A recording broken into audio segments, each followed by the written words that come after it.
Hey everyone, welcome back to our YouTube channel success Drishti. तो आज हम दिल्ली के जितने भी टॉप मेडिकल कॉलेजेस हैं, एम्स के तो हमने पूरा देखा था कट ऑफ कितनी गई थी। हम उसके अलावा जो सेकंड बेस्ट है या उससे बेस्ट आपके पास जो कॉलेज है उनकी देखते हैं कि रैंक आपके पास कितनी सेफ होगी इस बार काउंसलिंग के लिए। तो प्लीज, क्योंकि मैक्सिमम स्टूडेंट्स की क्वेरी आई थी कि क्या हम इस कैटेगरी से LHMC या मतलब इस मेडिकल्स में काउंसलिंग करवाएं या ना करवाएं। देखिए, यहाँ पे काउंसलिंग दो तरीके से, इसमें ये सभी जो आपके पास होते हैं आपका 15% ऑल इंडिया कोटा से काउंसलिंग करवाते हैं, बाकी की जो 85% होती है वो आपके पास यहाँ से स्टेट से होती है काउंसलिंग।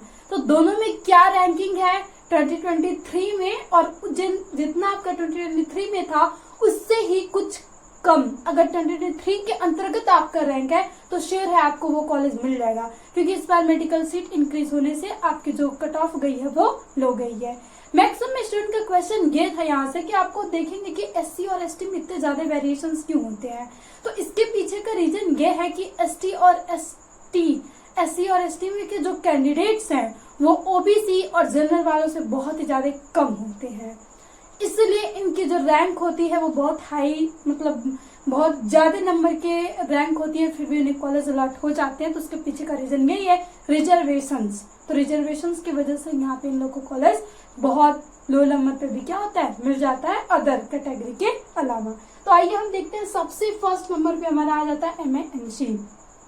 ये बात करें तो हमारे दिल्ली एम्स के बाद सेकेंड आता है ये कॉलेज, जो की हर तरीके से बेस्ट है। फी भी इसकी सबसे लो आती है और हॉस्टल्स और मतलब क्वालिटी सारी इसकी बेस्ट होती है आपके पास एम्स के जैसे ही। तो मैक्सिमम स्टूडेंट्स, कई सारे स्टूडेंट्स भाई एम्स छोड़ के यहाँ पे आना प्रीफर करते हैं। तो सबसे पहले यहाँ के जनरल्स देखा जाए, 2023 में आपके पास थी 87 आपके पास, ये क्लोजिंग रैंक के अराउंड है। तो इस बार आपके पास इसमें प्लस ले सकते हैं हम, यहाँ से प्लस ही होगी। अगर आपके पास 90 है या 92 तक है तभी आपको जनरल से मिल जाएगा। OBC की थी वो 404 थी और SC की 1225 और ST की 3000 है, EWS की फिर उसके बाद 321। तो ये आपका ऑल इंडिया कोटा पे इतने पे काउंसलिंग हुई थी। फिर उसके बाद यहीं पे जब हम इसका स्टेट कोटा से देखें, जो आपका MAMC है वो एक और काउंसलिंग करवाता है, सेंट्रल काउंसलिंग। तो इसमें डे हुए मतलब दिल्ली यूनिवर्सिटी, तो इसका आपका जनरल का गया था 1012 और यहाँ पे OBC का 4481 और SC का देखा जाए तो 3485 और ST का 8, यहाँ से देखिए तो हम 80,133 तक ये गया था। अब ये वेरिएशन इसलिए भाई कि ST के कैंडिडेट्स कम होते हैं, इसलिए रिजर्वेशन की वजह से मिल जाता है। फिर उसके बाद हम यहाँ से आ जाते हैं BMMSC, Vardhman Mahavir medical college. ये भी आपके पास एक बेस्ट कॉलेज है और ये आपका आता है IPU के अंतर्गत, इंद्रप्रस्थ यूनिवर्सिटी के अंतर्गत आता है। तो इसमें आपका ऑल इंडिया कोटा 113, फिर उसके बाद OBC में 468 तक, फिर इसमें हम SC में देखें तो 2084 और यहाँ पे 3252 एंड AWS में 338 तक।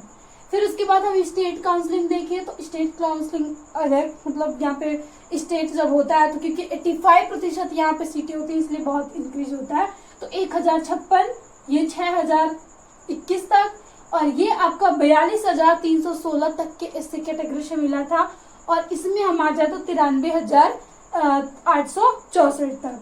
फिर उसके बाद AWS की देखिए तो 3,580 तक आपको। तो इतने के अंतर्गत आपके रैंक है, मैच कर लीजिएगा तो आप इस कॉलेज के लिए काउंसलिंग करवाना एकदम आपको कॉलेज अलॉट हो जाएंगे। फिर उसके बाद हम यहाँ से देखिए PGMI-RML, ये आपको क्या है, वहां से ये जो आपका कॉलेज है अटल बिहारी वाजपेयी कॉलेज है, ये भी आपके पास इंद्रप्रस्थ यूनिवर्सिटी का एफिलिएटेड कॉलेज है। यहाँ पे हम देखें तो AIU जो ऑल इंडिया कोटा से काउंसलिंग थी वो 203, 611, 2830, 8420 एंड यहाँ से EWS की 401 और स्टेट काउंसलिंग देखा जाए तो 2164, यहाँ से 8591, 97,227 और ये आपका था यहाँ से हम देखें तो 1,74,890 तक गया था ये ST में। फिर उसके बाद हम यहाँ पे आ जाए तो EWS में देखें तो फिर अगेन ये 6744 तक। फिर उसके बाद हम UCMS का देखें, ये भी आपके पास DU के अंतर्गत आ जाता है। यहाँ से हम देखें यूनिवर्सिटी से, यहाँ से है सेंट्रल मीडिया साइंसेज है आपके पास। तो यहाँ पे ये कॉलेज है, ये भी आपके पास एक बेस्ट कॉलेज है जो दिल्ली यूनिवर्सिटी काउंसलिंग के अंतर्गत आ जाता है।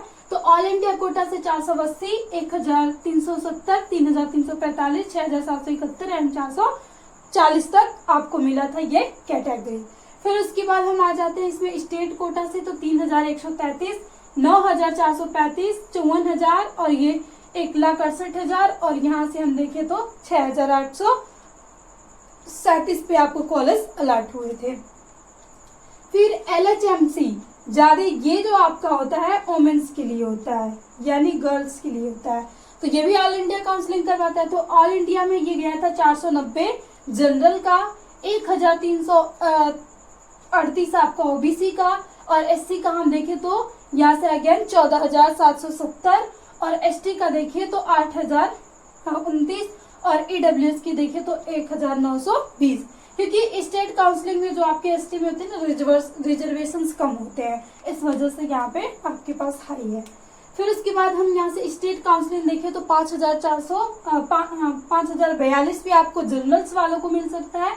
OBC में देखें तो हम 13,091 और SC में देखें तो अगेन 71,328 तक मिला था और ST में देखा जाए तो 1,80,958 तक और यहाँ से EWS में देखें तो 12,467 तक आपको मिला था।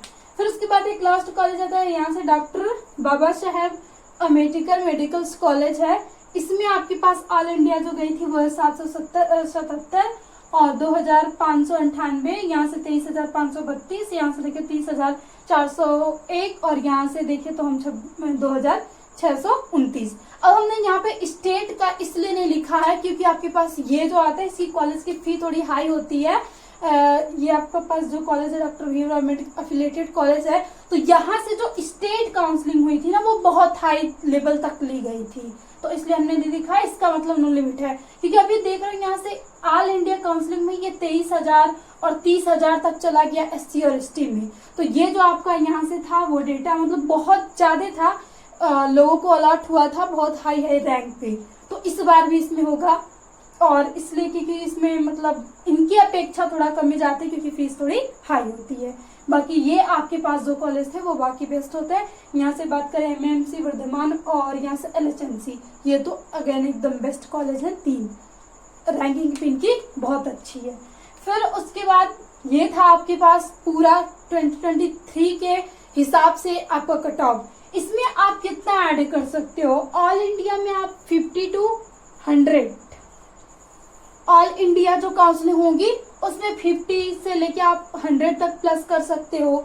या तो मतलब जनरल्स वालों के लिए तो ये कम ही होगी, जनरल्स वालों के लिए तो 10 से 20 जाएगी, लेकिन अगर हम पूरी कैटेगरी की बात करें तो 50 से 100 तक आपकी इंक्रीज हो जाएगी।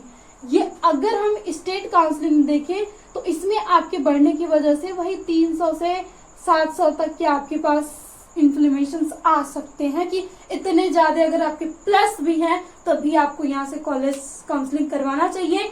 लास्ट राउंड तक तो आपको कॉलेज अलॉट हो ही जाएंगे। अगर इतने में आप स्टेट काउंसलिंग में 700 प्लस कर लो, इसमें से SC और ST में, या 1,000 तक आप प्लस कर लो तभी आपको यहाँ से ST और SC में मिल जाएंगे। बाकी जनरल्स वालों में बहुत थोड़ा कम देखने को मिलेगा, लेकिन आपको ST SC में अगर आपकी जो रैंक है वो 72,000 भी है तभी आपको LHMC मिल सकता है। तो ये था पूरा दिल्ली के बेस्ट कॉलेज, क्योंकि सबसे पहले ऑल इंडिया काउंसलिंग शुरू होने वाली है, तो प्लीज आप इसे देख के आप देख लो कि आपकी रैंक कितनी है, उसके हिसाब से आप काउंसलिंग करवा सकते हो। और ये थे दिल्ली के बेस्ट कॉलेज। और इसी के साथ हम अगर आपको किसी और स्टेट्स के चाहिए तो प्लीज कमेंट्स बॉक्स में जरूर करिएगा, हम उस इसके बेस्ट कॉलेज की क्या रैंकिंग है, क्या आप काउंसलिंग करवा सकते हैं या नहीं, सारी इंफॉर्मेशन सारा डेटा आपको बताने की पूरी कोशिश करेंगे। तो अगर आपको वीडियो हेल्पफुल लगी है तो प्लीज डियर फ्रेंड्स ज्यादा से ज्यादा शेयर करिएगा, ताकि बहुत ज्यादा नीड है इस इंफॉर्मेशन की स्टूडेंट्स को कि अगर ये इंफॉर्मेशन रहती है तो वो अच्छे कॉलेज में जा सकते हैं, क्योंकि हम कॉलेज नंबरिंग जब वहाँ पे डालते हैं ना तो वो बहुत ज़्यादा प्रीफर करता है कि हाँ हमें किस तरीके से कॉलेज, अगर हमें रैंक कट ऑफ पता रहती है तो हम उसके हिसाब से कॉलेज डाल सकते हैं और हमें बेस्ट कॉलेज मिल जाएंगे। अगर ये सारी हमें इंफॉर्मेशन नहीं पता है तो हमारे नंबर बहुत अच्छे होते हुए भी हमें बहुत ही मतलब लो कैटेगरी का कॉलेज मिल सकता है। तो इसलिए इन्फॉर्मेशन बहुत जरूरी है, तो आप हो सके तो अपने फ्रेंड्स को शेयर करिएगा। और इसी के साथ मिलते हैं आपके साथ नेक्स्ट वीडियो में। तो थैंक यू। आप अच्छे से अपनी काउंसलिंग करवाइएगा।